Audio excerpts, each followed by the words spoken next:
Alright guys, and welcome back to our Car Class podcast. I'm your host, 18-time Australian champion David Sirra, and today I'm going to be discussing a winning mindset. Now this is something that's often overlooked. We pay a lot of money for our race tyres, and we pay a lot of money to get a good engine, and we buy brand new go-karts, and we still find ourselves finishing in the middle of the pack. And we're now wondering to ourselves, well, we've got all the equipment, we're getting coaching, and we still can't move up the pack. So what can it be? Well, a lot of it comes down to the mindset, how we're thinking, what we're stressing about, what we're confident in, and the drivers that we might be nervous when we're driving on the track with. Now, all of these things, that inside noise, like as a driver, you put your helmet on and it's only you now. Like you start your engine and you're the one in control. All that coaching most likely has gone out the door, because when there's 20 other people in your race and they're trying to carve you up in the first couple of laps, it's very hard to try and remember what that coach was saying to you. So you've got to do a lot of your homework before you actually get to the track, and you want to have that positive, that winning mindset, as we like to call it, before you actually put that helmet on. Now, the first thing we want to try and touch on is, if you don't believe in yourself, then no one else will. Like, you need to have that confidence and that self-esteem to say, you know what, I can do it.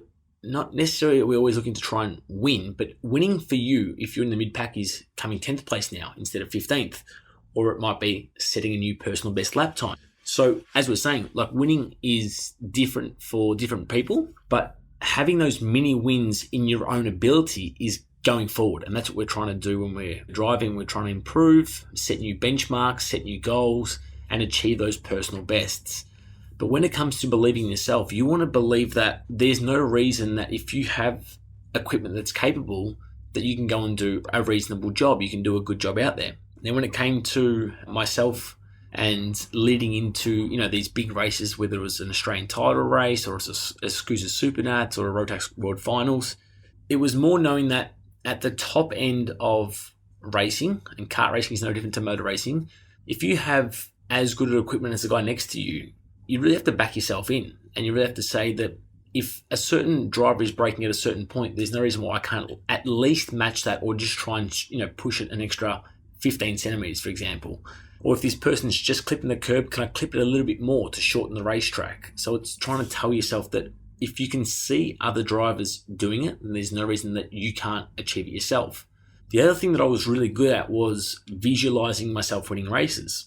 And so whether that was the night before, trying to reprogram myself driving the lap on the track. So if I've already been to, say for example, Todd Road is our local track in Melbourne. I've raced there, say for example, 5,000 times. But the night before a race, I would just try and visualize myself driving that perfect lap, and knowing that if I drove a perfect lap and I believed that I was better than everyone else, that I would go and win the race. So I'm visualizing myself actually crossing the line first and celebrating that victory.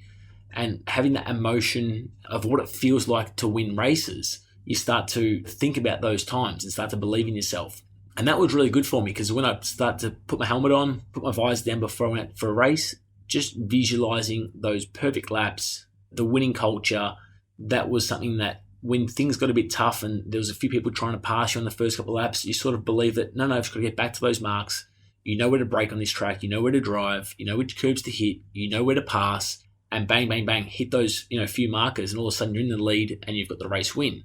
Now, it doesn't always happen like that.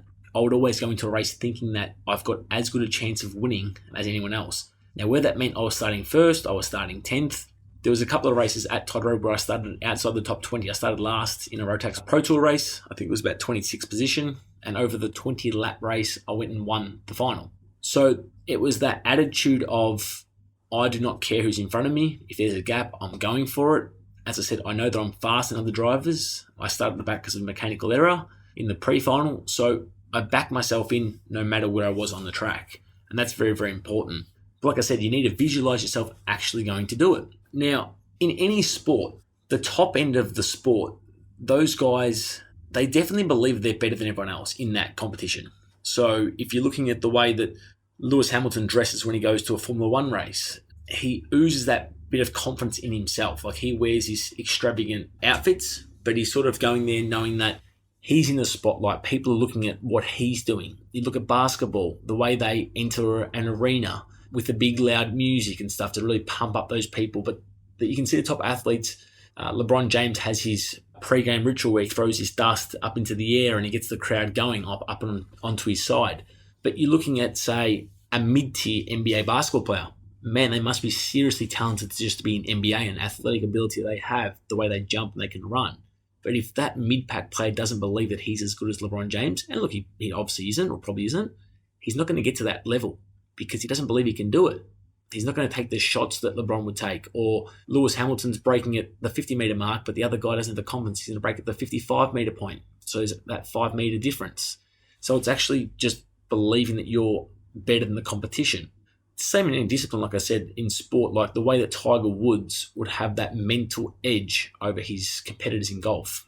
Now, that's a lot of concentration to have over, a 4 or 5 hour round, to have every single shot and to have that pinpoint precision.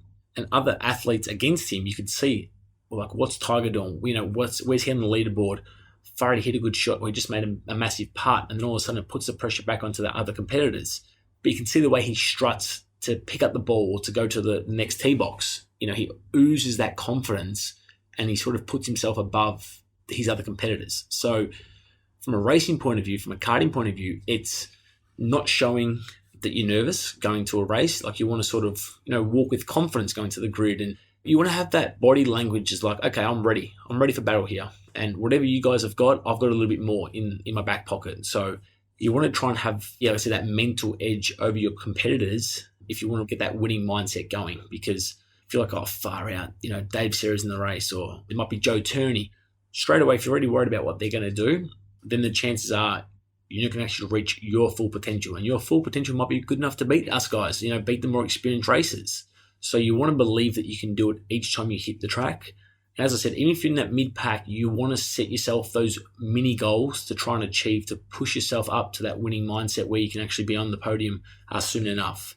So hopefully that information has given you a little bit of an insight into what it takes to get to that top level of kart racing.